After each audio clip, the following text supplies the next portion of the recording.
So I'm fresh out of the movie theater seeing Mission Impossible 2 Dead Reckoning. Thank you, Walmart Plus, for allowing its members to see it 3 days early. First of all, just gotta say it's a great film. Absolutely loved it. It's definitely a thrilling action film that you really don't see much in Hollywood these days. It's thrilling, I guess. Thrilling is the biggest thing you could say about the movie. If you haven't seen the trailer, this is a train scene, and this isn't any spoilers. There's not gonna be any spoilers in here. The last act of the movie, the last pretty much scene takes place is the train scene, and that is the most thrilling part of the movie, and it is like edge of your seat thrilling, and it was just completely awesome. Tom Cruise he's the last real movie star in Hollywood who just wants to make great films, and he does it again. He's great as Ethan Hunt, as always. You got Ving Rhames and Simon Pegg back in here. You got Rebecca Ferguson, plays Elsa, I believe her name is. She's back. And then you got the newcomer, Haley Atwell, who plays Grace. And I absolutely loved Haley Atwell in this movie. I may be a little bit biased just because I'm a huge fan of Haley Atwell. Ever since I saw her in the first Captain America, I've been a huge fan of hers. So I may be a little bit biased, but I don't think it's coming from the point of bias. She's great in this film because she plays pretty much a master pickpocket. She's not in any secret organization, nothing to do with Secret Service, anything like that. No military, government, nothing like that. She's just a pickpocket. Just really good at what she does. And so having her in there and kind of being forced into this team, it really brings a breath of fresh air.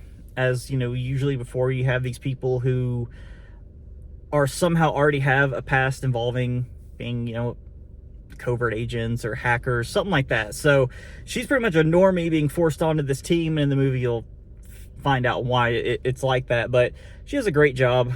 And by the way, there's a couple times where she wears a suit in this, and it may be just me, but a woman who can look good in a suit is just like A+. Like, she pulls it off, and she looks amazing. She's absolutely gorgeous.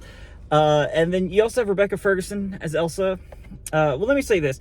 Hollywood these days, you have the issue of them wanting to force strong female leads onto the audience. And it's just so obvious and forced that it just takes away from the movie. They want to belittle the men, make it seem like they're better than them. And this movie does not do that at all. It handles it perfectly. There's probably like 3 strong female leads in this. Each of them have their own strengths and weaknesses. They play to those strengths amazing. Rebecca Ferguson's character, Elsa, she's like former MI6, so she's got her whole secret agent training. Haley Atwell's Grace, she's, like I said, she's a pickpocket, so she's good at that, but, not good with physical altercation and stressful situations, at least, extreme stress situations. And there is somebody else in here, I don't remember her name, but she plays a bad girl. She's this French girl. She's kind of the assistant for the main bad guy in the film. But she plays on her strengths very well. She's awesome in it. It's kind of eerie in a way because the situation in this revolves around what's known as the Entity, which is pretty much an AI, which is started out as a program and has morphed its way into being sentient. So it is completely AI, has pretty much own mind. And the way you see it in this film, it's like, this is something that could theoretically be a possibility in like the not so near future.